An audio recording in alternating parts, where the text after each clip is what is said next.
ఈరోజు అంశం ఏందో తెలుసా?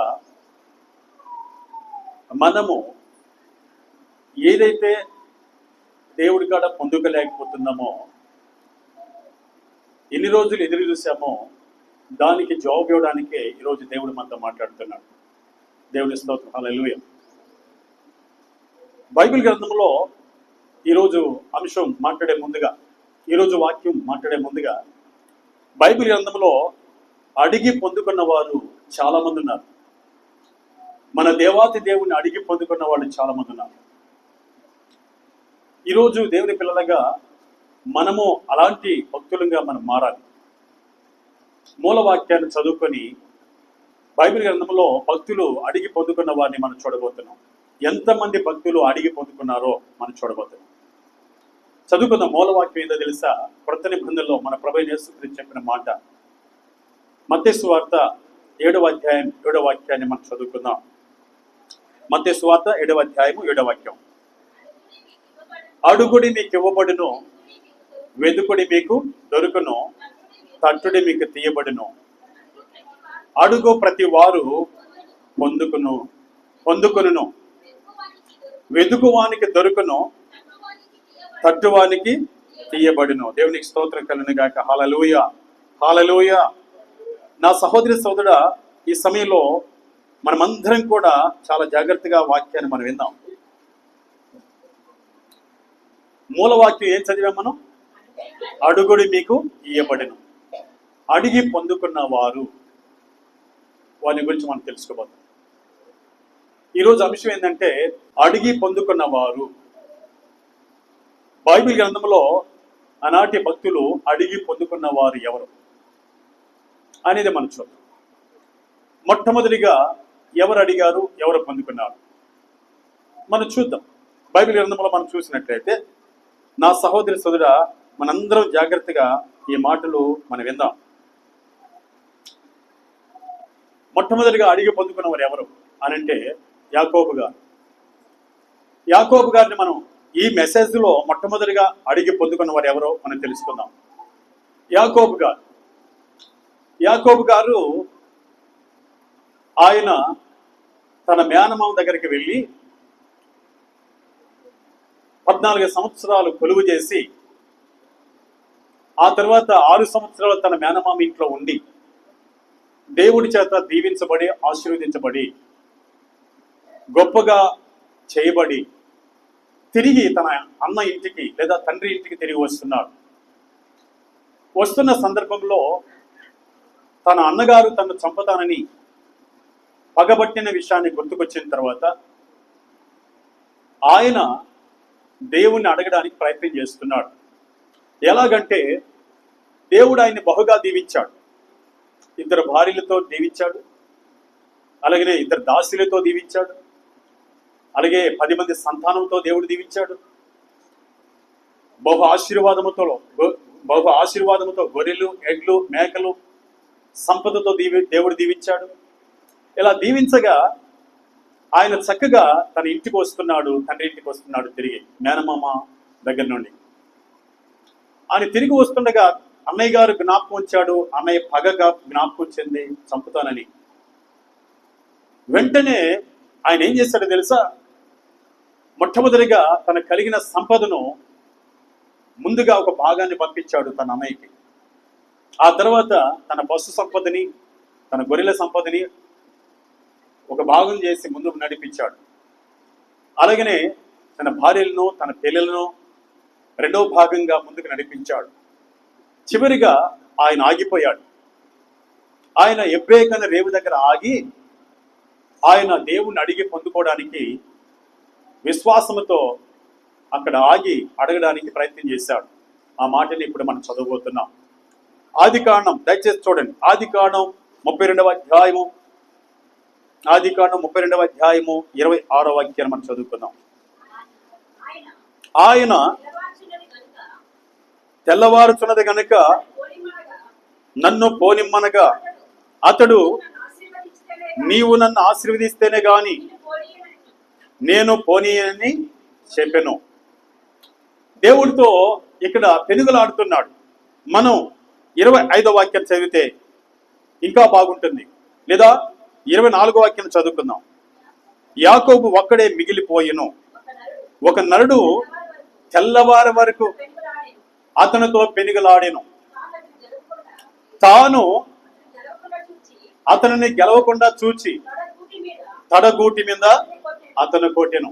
ఏమండి, దేవుడు ఆయన తొడగూటి మీద కొట్టినప్పటికి కూడా, యాకోబు తొడ మీద కొట్టినప్పటికి కూడా, తొడగూటి మీద కొట్టినప్పటికి కూడా విడవకుండా ప్రార్థన చేస్తున్నాడు అడిగి పొందుకోవడానికి.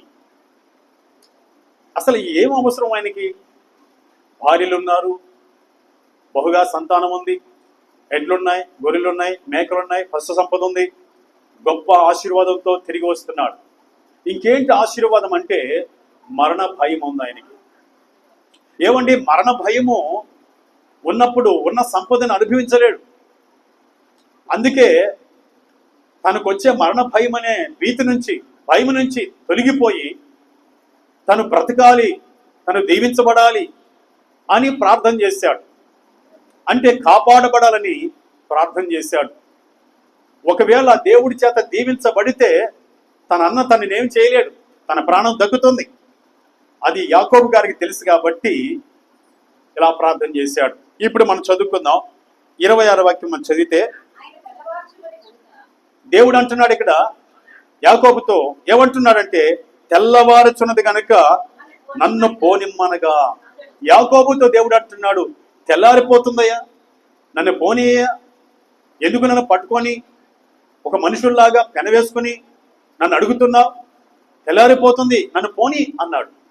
వెంటనే యాకోబు గారు ఏమంటున్నాడు, నీవు నన్ను ఆశీర్వదిస్తేనే గాని నేను పోనీయేనను. దేవుని స్తోత్రం. ఈ విధంగా మనం అడగాలి దేవుణ్ణి, ప్రభువా నువ్వు ఆశీర్వదిస్తేనే గాని నేను నిన్ను పోనీనయ్యా అన్నట్టు ఆత్మస్వరూపమైన దేవుణ్ణి హత్తుకొని మనం ప్రార్థన చేయాలి. ఇలా ప్రార్థన చేసేవారిగా మనం ఉన్నట్లయితే ఖచ్చితంగా మనం అడిగి పొందుకుంటాం. ఇప్పుడు చూడండి ఏం జరుగుతుందో. ఆయన నీ పేరేమని చెప్పగా నువ్వు ఆశీర్వదిస్తేనే పోనిస్తానయ్యా. దేవుణ్ణి ఏమన్నాడు? యాకోబు గారు ఏమన్నాడండి? నువ్వు ఆశీర్వదిస్తేనే పోనిస్తానంటున్నాడు. వెంటనే దేవుడు ఏమన్నాడు తెలుసా? నీ పేరేమని అడగగా అతడు యాకోబు అని చెప్పాను. దేవుని స్తోత్రం. ఏమండి, ఉన్న పేరు ఉన్నట్టుగానే చెప్పాడు దేవుడికి. కానీ అన్నయ్యను మోసం చేసేటప్పుడు నాన్నగారికి ఏం చెప్పాడు? ఏసేవని అన్నాడు, ఏసేవని చెప్పాడు. ఏసేవని అబద్ధం చెబితే, మోసం చేస్తే ఎన్నటికీ దేవుడిని ప్రార్థన ఆలకించడు. ఉన్నది ఉన్నట్టుగా మన జీవితంలో జీవిస్తే, కలిగితే దేవుడి చేత దీవించబడతాం. అడిగి పొందుకునే దానికి నిజంగా దేవుడు ఇష్టపడతాడు. ఆశీర్వాదం పొందుకుంటాం, లేదా ప్రార్థనకి జవాబు పొందుకుంటాం. ఎప్పుడైతే యాకోబు అని చెప్పాడో వెంటనే దేవుడు ఏం చేస్తున్నాడో చూద్దాం అక్కడ.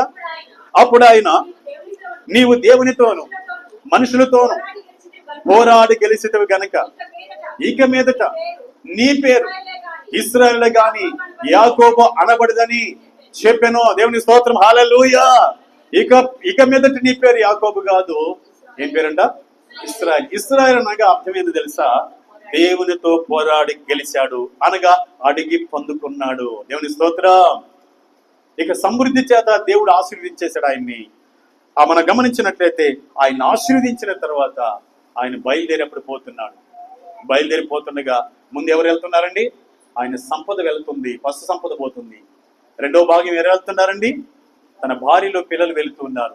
చివరిగా ఎవరు వెళ్తున్నారండి?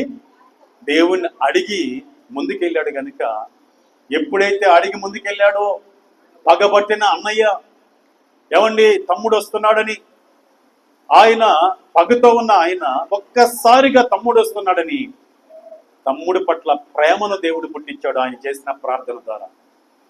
పరిగెత్తుకొని వచ్చి ఆయన మెడ మీద పడి ముద్దు పెట్టుకొని ఏమండి తమ్ముడిని కౌగిలించుకున్నాడు. దేవుని స్తోత్రం. హల్లెలూయా. అంటే దీని అర్థం ఏందో తెలుసా? అడిగి తన ప్రాణాన్ని పొందుకున్నాడు, అడిగి తన యొక్క కుటుంబాన్ని కాపాడుకునేటట్టు చేసుకున్నాడు, అడిగి దేవుడి చేత ఆశీర్వదించబడ్డాడు. దేవుని స్తోత్రం. హల్లెలూయా. తర్వాత భాగంలో ఆ విషయాలన్నీ ఉంటాయి, మీరు చదవండి. నిజంగా దీవించబడతారు, వర్ధిల్లుతారు. నంబర్ 1 ఎవరు అడిగి పొందుకున్నారండి? నంబర్ 1 ఎవరు అడిగి పొందుకున్నారు? యాకోబు గారు అడిగి పొందుకున్నాడు. ఎలా పొందుకున్నాడు? ఏం పొందుకున్నాడు అని అంటే ఇశ్రాయేలుగా ఆయన పేరును పొందుకొని దీవించబడ్డాడు. ఈరోజు ప్రపంచంలో ఇశ్రాయేలు దేశం అనగా ఆయన పోరాడి గెలిచాడు కాబట్టి ఇశ్రాయేలు అనే పేరు మీద ఒక దేశం ఉంది. ఆ దేశం ఈ లోకానికి చెప్పాలి, ప్రపంచానికి దీవెనకరంగా, మార్గదర్శకంగా, మేలుకరంగా మారింది. నీవు కూడా దేవుణ్ణి అడిగి పొందుకుంటే నీవు ఇతరులకు దీవెనకరంగా ఉంటావు, నీ కుటుంబానికి దీవెనకరంగా ఉంటావు, ఏమండి నీ బంధువులకి, స్నేహితులకి దీవెనకరంగా నువ్వు మారుతావు. ఆ ప్రకారం అడిగి పొందుకున్నాం. దేవుడు అట్టి కృప మనందరికీ దయచేసి దీవించునుగాక. ఆమేన్. మరొక విషయాన్ని మనం చదువుకుందాం. చూసినట్లయితే హన్న అడిగి పొందుకుంది. ఏమండి, ఆమెకేం కొదువ?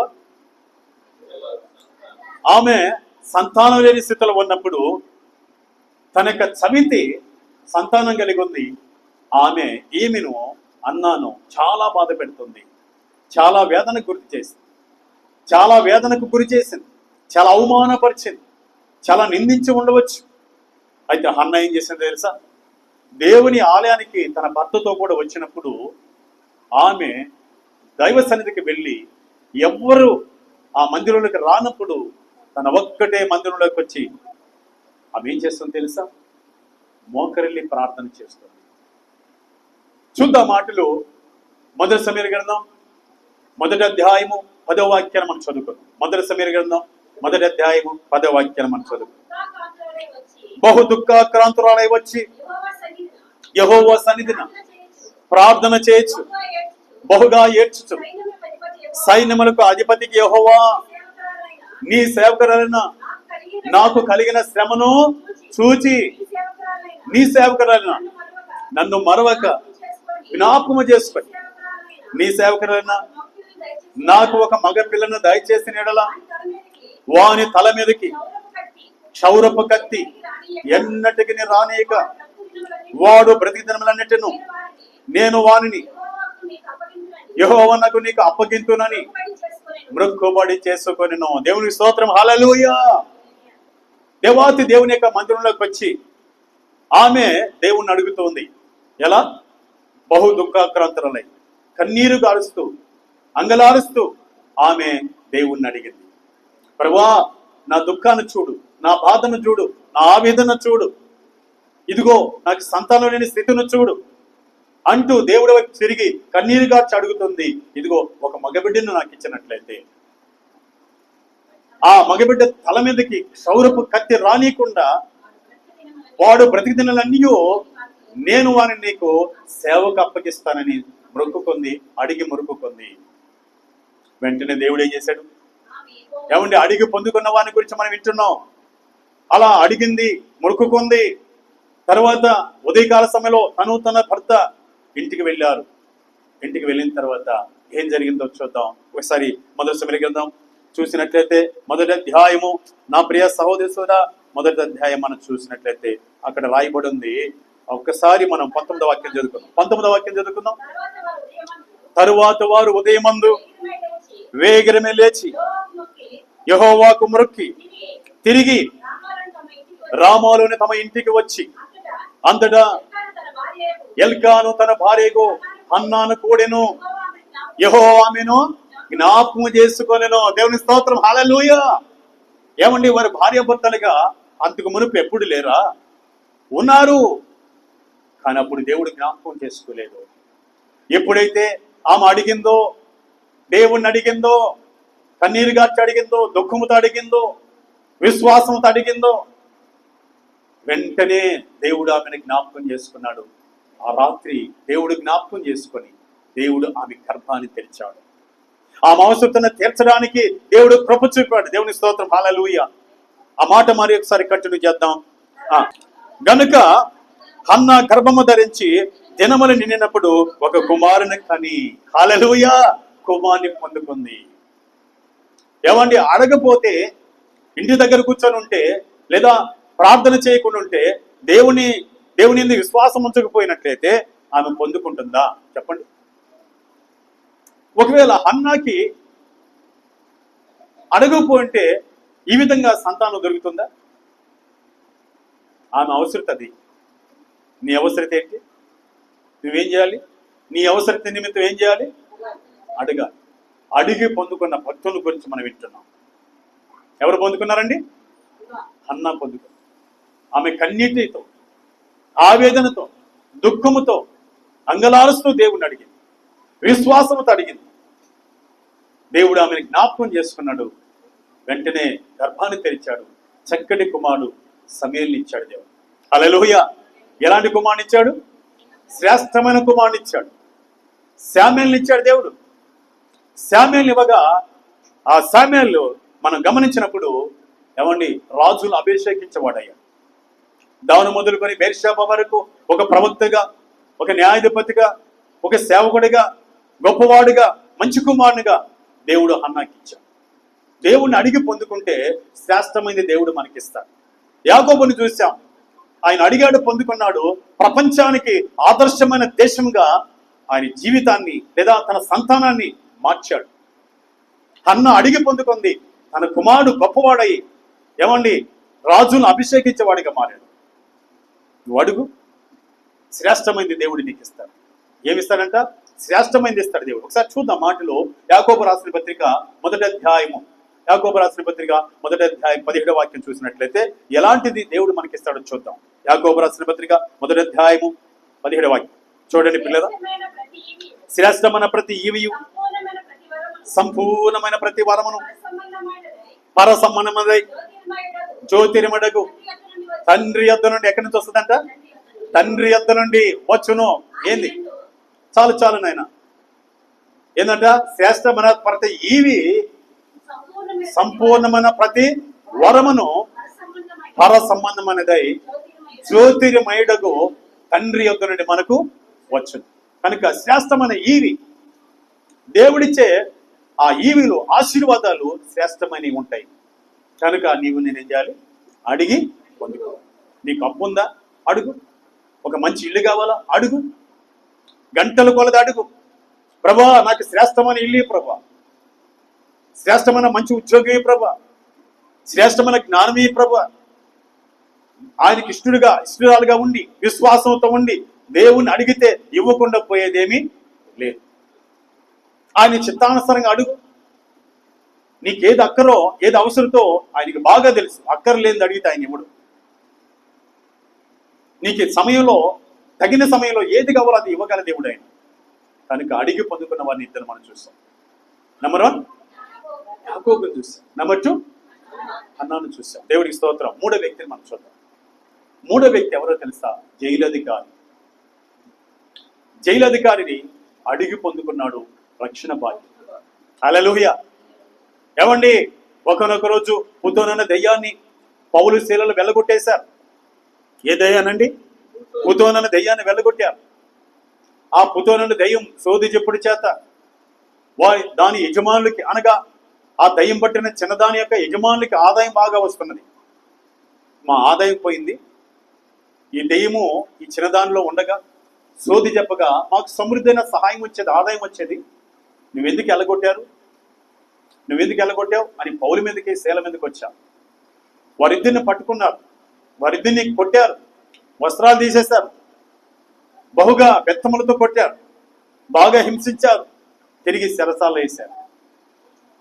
చెరసాలలో వేయగా బొండ బిగించారు, కాళ్ళకి బొండ బిగించారు, లాకప్పులు వేసేశారు. ఆ రాత్రి పౌలు శీలలు వీపంతా పగిలిపోయింది, వస్త్రాలు లేవు, ఆకలి, దాహము, అంగలార్పు. ఆ టైంలో వారు ఏం చేశారు తెలుసా? అని అంటే ప్రార్థన చేశారు.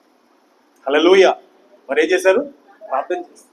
అయితే జైలాధికారి వారి మెడబట్టుకుని లోపలికి దోశాడు, అవమానపరిచాడు, దుఃఖపెట్టాడు. కానీ వాళ్ళు ప్రార్థన చేశారు. శ్రమలలో మనం ఏం చేయాలో తెలుసా? ప్రార్థన చేయాలి. ఇప్పుడు విడిపించడానికి రికమెండేషన్ ఉందా? వాళ్ళిద్దరు ఆ ప్రాంతానికి వచ్చారు, స్వార్థ చేశారు, దెయ్యాన్ని వెలగొట్టారు, వాళ్ళు సరసాలు వేశారు, బాగా కొట్టేశారు. రాత్రి వారు ప్రార్థన చేయగా, ఏమండి, ప్రార్థన చేయగా దేవాతి దేవుడు ఏం చేశారు తెలుసా? మహాభూకంపం కలిగజేశారు. ఎక్కడ కలిగజేశారంటే ఆ ప్రాంతమంతా కాకుండా ఎక్కడైతే జైల్లో ఉన్నారో పౌలు శీలలు, ఆ ప్రాంతంలోని భూకంపాన్ని కలిగజేశారు. ఎప్పుడైతే దేవుడు భూకంపంలో చేశాడో వాళ్ళు చేసిన ప్రార్థన ద్వారా శరసాల పునాదులు కదిలిపోయినాయి, తలుపులు ఊడిపోయినాయి, తాళాలు ఊడిపోయినాయి, లాక్స్ అన్ని ఊడిపోయినాయి, ఖైదీలు పారిపోయినారు అని జైలు అధికారి అనుకున్నాడు. పౌలీసులు కూడా పారిపోయారు అనుకున్నాడు. జైలు అధికారి పైన ఇంకొక అధికారి ఉన్నాడు. ఒకవేళ ఈ ఖైదీలు పారిపోతే ఈ జైలు అధికారిని పట్టుకొని హింసించి కొడతారని లేదా బాధిస్తారని పై ఉన్న అధికారికి నన్ను నేను అప్పగించుకొని నష్టపోతానేమో లేదా బాధ పెడతారేమో అనుకొని కత్తి తీసుకొని జైలు అధికారి తను తాను పొడుచుకోబోయాడు.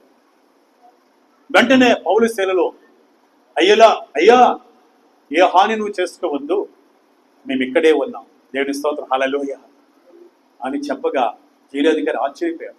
ఖైదీలు సర్వసాధారణంగా తాళాలు ఊడిపోతే తలుపులు ఓపెన్ అయితే ఉంటారా? ఉండరు. మీరేంటండి, పునాదులు కదిలిపోయినాయి, తలుపులు తెరవబడ్డాయి, తాళాలు ఊడిపోయినాయి, మీరు మా మధ్యలోనే ఉన్నారా అని సరసల నాయకుడు ఆశ్చర్యపోయి అంటున్నాడు. ఇప్పుడు అయ్యా, రక్షణ పొందుటకు మేమేమి చేయవలెను? దేవుడి స్తోత్రం. ఆ మాట మనం చదువుకుందాం. అపోస్తుల కార్యగ్రంథం 16వ అధ్యాయము 30వ వాక్యం చదువుకుందాం. అపోస్తుల కార్యములు 16వ అధ్యాయం 30వ వాక్యం. అమ్మా, వారిని వెలుపలికి తీసుకుని వచ్చి అయ్యలారా, రక్షణ పొందుటకు నేనేమి చేయవలెనో దేవుని స్తోత్రం. పౌరశీలను ఒక జైలాధికారి ఇలా పిలుస్తున్నాడు. ఏమని పిలుస్తున్నాడు? అయ్యలారా, రక్షణ పొందుటకు మేమేమి చేయవలెనో. దేవుని స్తోత్రం హల్లెలూయా. అడిగి పొందుకుంటున్నాడు. వెంటనే పౌరశీలు ఏం చెప్తున్నారు చూద్దాం. అందుకు వారు ప్రభువైన యేసునందు విశ్వాసముంచుము, అప్పుడు నీవును నీ ఇంటి వారును రక్షణ పొందుదురని చెప్పి. హల్లెలూయా. అయ్యలారా, మేమేమి చేయాలి అని అడిగి పొందుకోవడానికి ముందుకు వస్తున్నాడు. వెంటనే పౌరశీలు ఏం చెప్పారండి? ప్రభువైన యేసుక్రీస్తునందు విశ్వాసముంచుము, అప్పుడు నీవును నీ ఇంటి వారును రక్షణ పొందుతా. రక్షణ అనగా నువ్వు చేసిన పాపానికి క్షమాపణ కలిగి నరకము తప్పించుకొని మోక్షం చేరుతావు. అదే రక్షణ. జైలధికారికి ఏమండి ఏం దొరికింది? రక్షణ. ఈరోజు నువ్వు ఒక అధికారి అయి ఉండొచ్చు, లేదా ఒక ఉద్యోగం చేసుకుండొచ్చు, ఒక గొప్పవాడివై ఉండొచ్చు. తద్వారా నువ్వు సుఖంగా, సంతోషంగా, ఉన్నతంగా బాగా బ్రతుకుతూ ఉండొచ్చు. ఆ రక్షణ లేకపోతే నరకానికి వెళ్ళిపో. జైలధికారి ఏం అడిగి పొందుకున్నాడు? రక్షణ అడిగి పొందుకుంటున్నాడు. వెంటనే పౌరశీలు అంటారు, నీవును నీ ఇంటి వారును యేసుక్రీస్తునందు విశ్వాసముంచుము అని చెప్పారు. వెంటనే ఆ రాత్రి విశ్వాసం ఉంచాడు. ఆ రాత్రే బాప్తిసం తీసుకున్నాడు. చదువుతా మాట కూడా. దేవుని వాక్యమును బోధించి రాత్రి ఆ గడిలోని అతను వారిని తీసుకుని వచ్చి వారి గాయములు కడిగిను. వెంటనే అతని ఇంటి వారందరూ బాప్తిసం పొందిరి. కొట్టమని చెప్పలేదు. దేవుని స్తోత్రం హల్లెలూయా. ఒక జైలధికారి దేవుని అడిగి ఏం పొందుకున్నాడు? రక్షణ పొందుకున్నాడు, పాప క్షమాపణ పొందుకున్నాడు, దేవుని కుమారుడిగా అధికారం పొందుకున్నాడు. వాక్యం వింటున్న సహోదరి ఎక్కడి నుంచి నువ్వు వింటున్నప్పటికీ నువ్వు ఒక అధికారం అయి ఉండొచ్చు. సోదరుడా, నీకు రక్షణ ఉందా? నువ్వు చనిపోతే నరకం తప్పించుకునే రక్షణ ఉందా? మోక్షం ఉందా? దయచేసి ఈరోజు రాత్రి లేదా ఈ సమయంలో ఒకవేళ దేవుడు నిన్ను పిలిస్తే రక్షణ లేకుండా వెళ్ళిపోతే నరకానికి వెళ్ళిపోతావు. కనుక జైలధికారి రక్షణను అడిగి పొందుకున్నాడు. తనతో పాటు తన ఇంటి వారందరూ రక్షణ పొందుకున్నారు. ఈరోజు ఆ రక్షణ భాగ్యం నువ్వు పొందాలి. దేవుడి స్తోత్రం కలుగునుగాక. హల్లెలూయా. అటు కృప వాక్యం వింటున్న సోదరా, దేవుడు నీకు దయచేసి దీవించునుగాక. ఆమేన్. ఈ సమయంలో మరొకసారి ఈ మాటలు చెప్పుకుందాం. అడిగి పొందుకున్నారు ఎవరండి? నంబర్ 1 యాకోబు గారు. దేవుని స్తోత్రం హల్లెలూయా. యాకోబు గారు అడిగి పొందుకున్నాడు. నంబర్ 2 హన్న అడిగి పొందుకుంది. జైలధికారి అడిగి పొందుకున్నాడు. ఏం పొందుకున్నాడు? రక్షణ. అన్ని ఉండి సమస్త ఆశీర్వాదాలుండి రక్షణ లేకుండా చనిపోయావా, ఆరుని అగ్నిగుండానికి వెళ్ళిపోతావు. కనుక రక్షణ పొందుకో, దేవుణ్ణి అడిగి. దేవుణ్ణి అడిగి పొందుకో, సేవకుని అడిగి పొందుకో. ఈ రోజుల్లో రక్షణ పొందాలంటే సేవకుడు విశ్వాసాన్ని బ్రతిమలాడాలి. అయ్యా రక్షణ తీసుకో, అమ్మా రక్షణ తీసుకో, పాప క్షమాపణ పొందుకో అనాలి. కానీ ఇక్కడ జైలు అధికారి ఏం చేశాడు? సేవకులను అడిగి పొందుకున్నాడు, గొప్ప ధన్యుడయ్యాడు. దేవుని స్తోత్రం, హల్లెలూయా. ఇకపోతే 4వ వ్యక్తిని మనం చూద్దాం. అడిగి పొందుకున్న వ్యక్తిని మనం చూద్దాం. దేవుని స్తోత్రం, హల్లెలూయా. అడిగి పొందుకున్న వ్యక్తిని మనం చూద్దాం. లూకాసు వార్త 23వ అధ్యాయం 42వ వాక్యం చదువుకున్నాం. లూకాసు వార్త 23వ అధ్యాయం 42వ వాక్యం. ఇక్కడ సిలువలో దొంగ, 2వ దొంగ అడిగి పొందుకుంటున్నాడు. చదువునేనా? మన ప్రభువైన యేసుక్రీస్తు సిలువ వేయబడి ఉండగా ఆయన కుడివైపు ఎడమవైపు బందిపోటు దొంగలు సిలువ వేయబడి ఉండగా 2వ దొంగ మన ప్రభువైన యేసుక్రీస్తును చూసి ఇలా అంటున్నాడు. ఆయనను చూచి, యేసు నీవు నీ రాజ్యమునకు వచ్చినప్పుడు నన్ను జ్ఞాపకం చేసుకోమనిను. దేవుని స్తోత్రం, హల్లెలూయా. కొన్ని క్షణాల్లో చనిపోబోతున్నాడు 2వ దొంగ. ఏమండి, కొన్ని క్షణాలు చనిపోతే 6ని అగ్నిగుండమనే నరకానికి వెళ్ళిపోతాడు. ఆ భయంకరమైన స్థితిలోకి వెళ్ళిపోతాడు. అలాంటి టైంలో దేవాతి దేవుణ్ణి అడుగుతున్నాడు. ఏమని అడుగుతున్నాడు? ఆయనను చూచి, యేసు నీవు నీ రాజ్యముతో వచ్చినప్పుడు నన్ను జ్ఞాపకం చేసుకోమనిను. హల్లెలూయా. దేవాతి దేవుడు మానవ రూపంలో, యేసుక్రీస్తు రూపంలో సిలువలో విల్లాడుతుండగా 2వ దొంగ యేసు వైపు చూసి, యేసు ఈ రాజ్యముతో వచ్చినప్పుడు నన్ను జ్ఞాపకం చేసుకున్నాడు. ఇక కొద్ది క్షణాల్లో చనిపోయే స్థితి. ఒకవేళ దేవుణ్ణి అడగకుండా చనిపోతే నరకానికి వెళ్ళిపోతాడేమో అనుకున్నాడేమో. దేవునికి అనగా ప్రభువైన యేసుక్రీస్తుకు ఒక రాజ్యం ఉంది, అనగా పరలోక రాజ్యం ఉంది. ఆ రాజ్యం తేబోతున్నాడని, 2వ రాకడలో తేబోతున్నాడని విశ్వాసం ఉంచి అడుగుతున్నాడు. వెంటనే ప్రభువైన యేసుక్రీస్తు ఏమంటున్నాడు చూద్దామా? అందుకు ఆయన వానితో, నేడు నీవు నాతో కూడా పరదేశంలో ఉందవని నిశ్చయముగా నీతో చెప్పుచున్నాను. దేవుని స్తోత్రం, హల్లెలూయా. ఎప్పుడైతే 2వ దొంగ యేసు ప్రభుని అడిగాడో, విశ్వాసంతో అడిగాడో, వెంటనే ప్రభువైన యేసుక్రీస్తు అంటున్నాడు, నేడు నీవు నాతో కూడా పరదేశంలో నిశ్చయముగా ఉందవని నీతో చెప్పుచున్నాను. హల్లెలూయా. 2వ దొంగ ఏమడిగి పొందుకున్నాడండి? ఏమడిగి పొందుకున్నాడు? దేవుని రాజ్యాన్ని పొందుకున్నాడు. హల్లెలూయా. దేవుని రాజ్యములో భాగమైన పరదేశం పొందుకున్నాడు. నీవు నీ స్థితి ఎప్పుడు ఉంటుందో, ఎప్పుడు ముగిస్తుందో తెలియదు. నువ్వు అడిగి పొందుకోవాల్సింది ఏందో తెలుసా? ఈ లోకంలో ఆశీర్వాదాన్ని అడిగి పొందుకోవాలి యాకోబులాగా. నీకున్న అక్కరను బట్టి అడిగి పొందుకోవాలి అన్నాలాగా. అలాగనే జైలధికారి లాగా అడిగి రక్షణ పొందుకోవాలి. 4వ వ్యక్తిని మనం చూసాం. 2వ దొంగని, పరలోకం నాకు కావాలి ప్రభువా, నీతో నేను ఉండాలి అని అడిగి పొందుకోవాలి. దేవుని స్తోత్రం, హల్లెలూయా, హల్లెలూయా. అడుగుతున్నావు ఎప్పుడన్నా? కాలం గడిచిపోతుంది, రోజులు గడిచిపోతున్నాయి. నువ్వు అడిగేది ఏందో తెలుసా?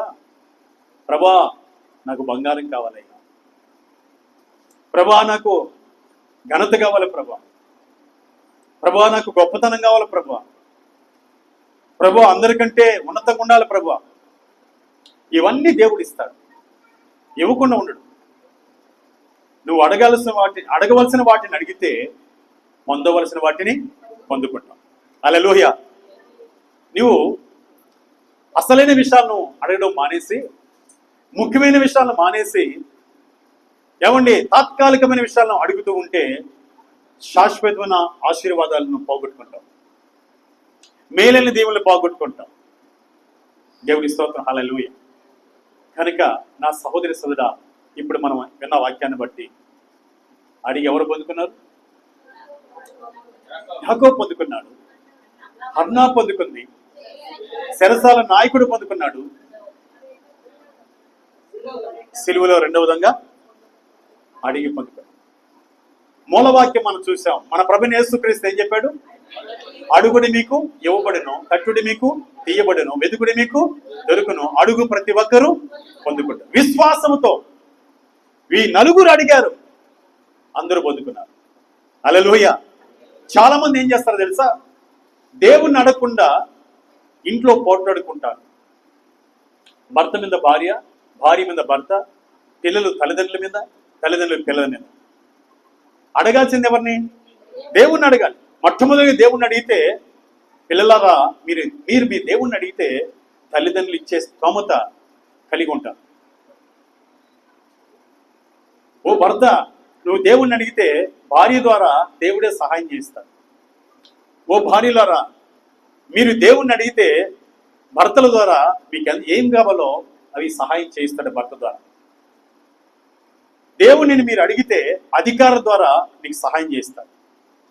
దేవుణ్ణి అడగకుండా అధికారులను వెంబడిస్తే, అధికారులను అడిగితే అధికారుల హృదయాలను దేవుడు ఏం చేస్తాడు? కఠినపరుస్తాడు. అందుకే యాకోబు రాసిన పత్రికలో 4వ అధ్యాయం 2వ వాక్యంలో ఏమంటాడంటే, మీరు నన్ను అడగకే పొందుకోలేకపోతున్నారు అన్నాడు ఆయన. సరే, ఈ మాట చదువుకుందాం. యాకోబు రాసిన పత్రిక 4వ అధ్యాయం 2వ వాక్యం చదువుకుందాం.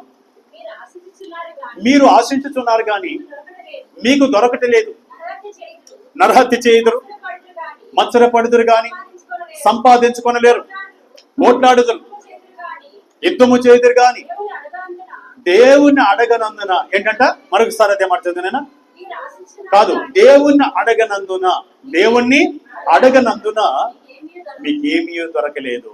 దేవుని స్తోత్రం. హల్లెలూయా. దేవుణ్ణి అడగటంలే.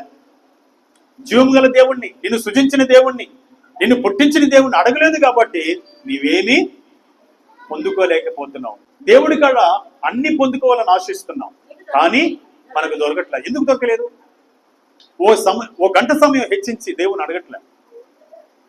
నీకున్న అక్కరను బట్టి, అవసరతను బట్టి నీ భార్య మీద పడుతున్నావు, నీ భర్త మీద పడుతున్నావు, నీ బిడ్డల మీద పడుతున్నావు, మీ తల్లిదండ్రుల మీద పడుతున్నావు, యుద్ధం చేయడానికి, పోట్లాడడానికి. కానీ దేవుణ్ణి అడగట్లేదు. మీరు అడిగితే ఖచ్చితంగా ఆయన ఇస్తాడు అంటూ ఆ వాక్య భాగం అందులో రాయబడి ఉంది. మరొకసారి చదువుకుంటే మనకు అర్థమవుతుంది. మీరు ఆశించుచున్నారు కానీ మీకు దొరకటలేదు. ఎందుకు దొరకలేదు? అడగట్లేదు. కానీ అడగకుండా ఏం చేస్తున్నాం? దేవుణ్ణి అడగకుండా ఏం చేస్తున్నామంట?